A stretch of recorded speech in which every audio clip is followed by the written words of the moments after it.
Welcome back, my scholars. I hope you all did your homework. Last we left off, England and France were fighting in the Americas while the Prussians were gearing up for war against Russia, France, Sweden, the German states, and Austria. What happens next will shock you.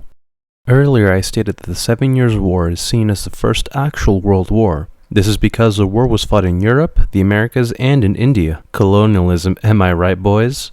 You had Europeans fighting all over the place just so that they could retain their colonial possessions. Let's take a quick look at the American theater.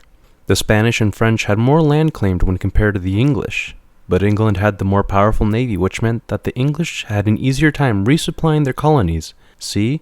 Quality over quantity, boys. Though the French had the upper hand in the Americas at first, England was able to rebound and virtually ended French dominion over Canada after the Siege of Quebec in 1759. This is why Canada speaks both English and French, though not very well. Then again, their neighbor to the south is a little... In the failing New York Times by an anonymous, It's taken more than 100 years. Look, here's the lives, Yeah, never mind. I mentioned India earlier, so let's hand it over to Channel K's very own news chopper. How's it looking down there, PK? It seems that both the English and the French have settled some parts of India and are battling it out for commercial supremacy. Back to you, PK. Thanks, PK. And I hope that the chopper doesn't crash and burn, like your marriage did. Now where was I? Right, India. So both the French and British East India Companies were fighting against each other and resulted in a win for the British. The Battle of Juan de Wash in 1761 was the last straw that broke the Frenchman's baguette and resulted in English supremacy in the region. Those Brits really fought for what they cared for.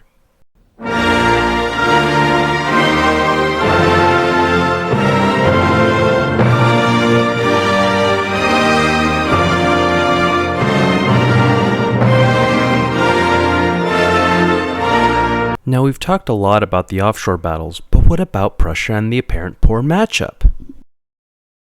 You see, despite Prussia being alone on the mainland, she held her own pretty well.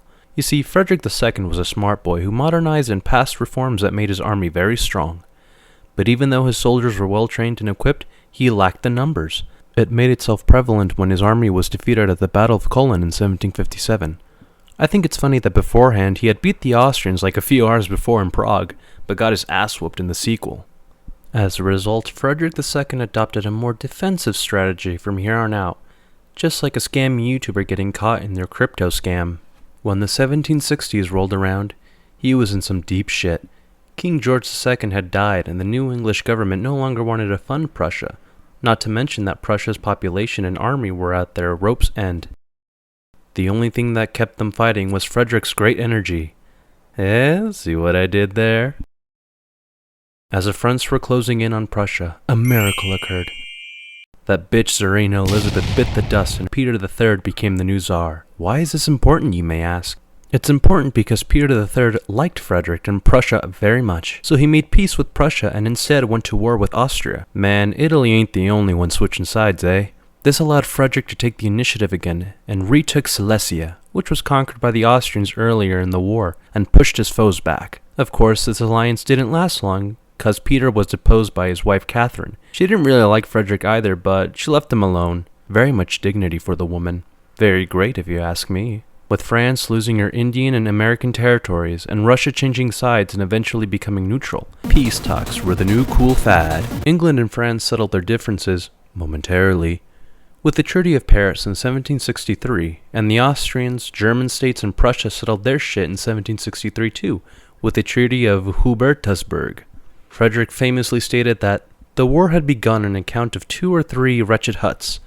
The English gained it by 2,000 leagues of territory, and humanity lost 1,000,000 men. 7+ years of war had resulted in English supremacy in America and in India, Prussian supremacy in Germany, and the decline of French and Austrian influence in the mainland. Not to mention the revolutions that were going to start as well, but we'll have to save that for next time. Until then, I'm Professor Cat, and I hope you all have a great night.